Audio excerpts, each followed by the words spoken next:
Life in the UK is wonderful, but it's even better when you're prepared. Hi everyone, it's me. For those of you who don't know me, my name is Alanna and I'm a Canadian, but I have been living here in the UK for the last 6 years. And on today's video, I'm going to share 6 things that all foreigners need for life in the UK. If you have a suggestion that you think would be helpful, please make sure to leave a comment down below, or leave a comment anyways, because it's always nice. If you like this video and you want to see more videos of what it's truly like being a foreigner in the UK, please consider subscribing. But without further ado, let's go. Number 1, find your favorite British tea and always have it on hand. Now, I don't know if you're like me, but I love taste testing new stuff.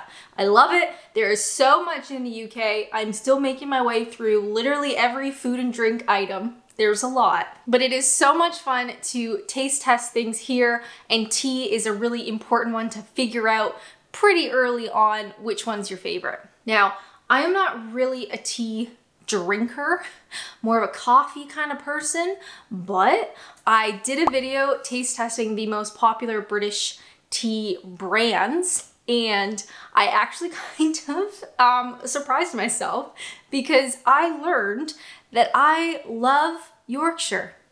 I just love it. So while I would never consider myself a tea person yet, I always have a box of Yorkshire on hand because first off, when it is cold, when it is cold and dark and wet here in the UK in the wintertime, there are few things nicer and more comforting than having a hot cup of tea. A hot cuppa, if you will. But it's also a really big part of British culture. If you have guests over and you offer a cup of tea, it's pretty important that you have tea in your house. So I would recommend all foreigners taste test as much tea as you can, figure out which one you like the best, and then always have it on hand. And it's also probably good to have a little bit of sugar, maybe a little bit of milk on hand.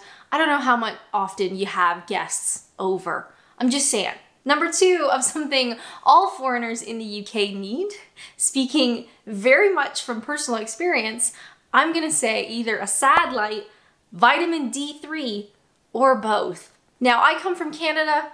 Any Canadians watching? Hey bud, how's it going? One thing that I have very painfully learned since my time living here is winters in the UK, for me personally, personal experience, we're talking from personal experience, this is just my opinion, winters here are dark. They are dark, they're cold, they are wet, and just like a little bit miserable and depressing. Whereas the winters I had in Ontario, where I'm from, were cold, but they never felt as dark. Now, what I have discovered works for me is I take vitamin D3 throughout the winter. I typically stop in the summertime because I'm out and I'm doing stuff and I don't really need it, but I certainly take it in the wintertime. And then on top of that, I bought a Sad Light, just a little one-off Amazon. You know, I put a link in the description if you're interested, but that's kind of like, if I feel like I need something a little bit extra, then I pull out the Sad Lamp. But definitely for foreigners coming here, perhaps you come from a different climate. Wow, that's gonna be a shocker. Vitamin D3.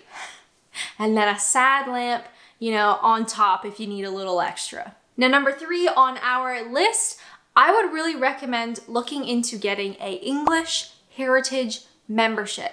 Now you might be saying, Alanna, what does that even mean? That's a good question. I typed it out so I wouldn't mess it up. Basically, a English Heritage membership allows you free entry to a ton of heritage sites. Now, normally you would have to pay per site, right? You go there, you pay for parking, you pay for an entrance fee, but with the membership, you pay for a whole year and you get unlimited access to all of it. So we are talking 66 castles, 53 Roman sites, 27 forts and defenses, 58 prehistoric sites, unlimited access to over 400 historic places. On top of access to all of the like historical places and manors and sites and all that stuff, you also get either free or reduced ticket prices to a bunch of different events, which is pretty cool. And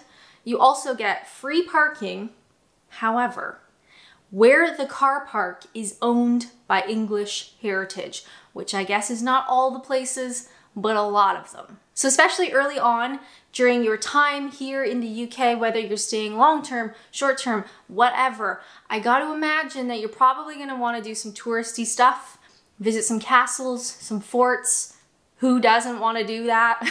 So it is really helpful to look at getting an English Heritage membership, so you pay a set fee for the whole year rather than paying for each individual place. And honestly, if you go to just a handful in that single year, it pays for itself. Like entry to a castle and parking really starts to add up. So just something to think about. Number 4 on our list of things foreigners need here in the UK, guess what? You need an umbrella. Now, not all umbrellas are made equal. I'll tell you that much. For me personally, I actually have an umbrella my mom gave me, I want to say like 20 years ago, and I'm still holding on to it and I'm still using it and I love it.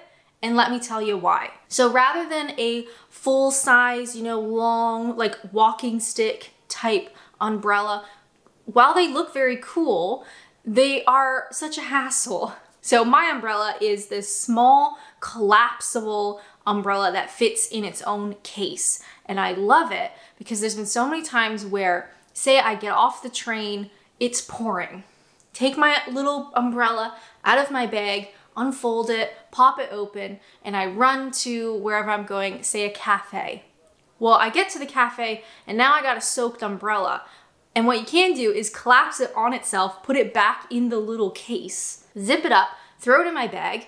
Nothing in my bag gets wet, only the inside of the case is wet. Then when I leave, I can take it back out, I can run back to the train, and then I'll just let it dry open in my home when I get home. But I just love that you can put it in its case, you can throw it in a bag. It's so easy.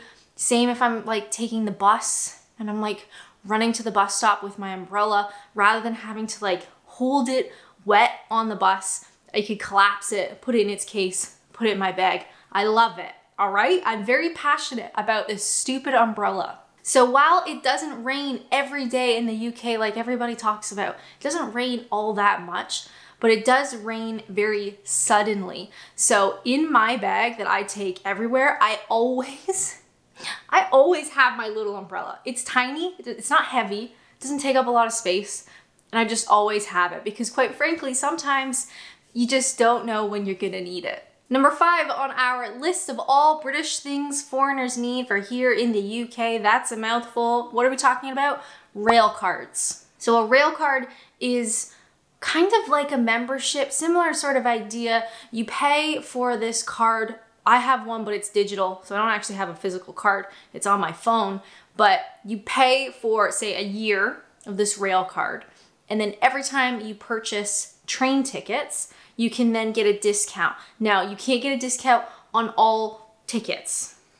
They have to be usually like of a certain price, so read the terms and conditions. But I'm gonna give you like an overview. So if you find that you are traveling on the train a lot, and that is quite common, it's probably wise to have a rail card, because if after you travel a handful of times, it ends up paying for itself. And there's also like tons of different types of rail cards depending on who you are. So I have the rail card that's like the millennial rail card. It's 26 to 30-year-olds. That's the one that I have. So when I am going to visit friends in a nearby town or city or whatever, or I'm doing a little bit of traveling, I book the ticket, I add on my rail card, I get a discount.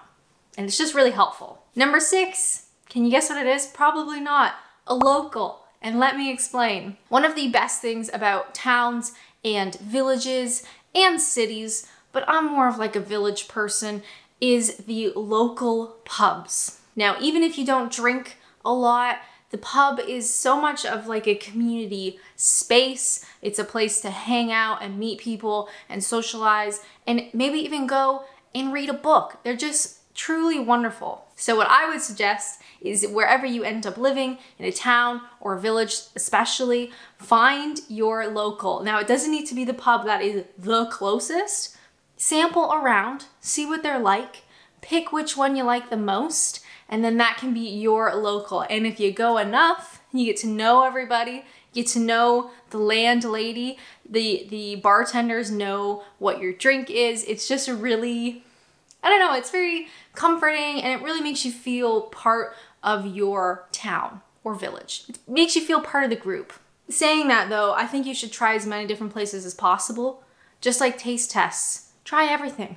Try everything once. Try everything twice. But it is very special to have your own local pub. Now, if you are interested in moving to the UK, I have a ton of content on my channel just about that. Surprise! That's what I did. Let me share it with you. In particular, I would check out one of my recent videos I did called 7 Reasons Why You Should Move to the UK. But as always, thank you guys so much for watching, and until next time, bye!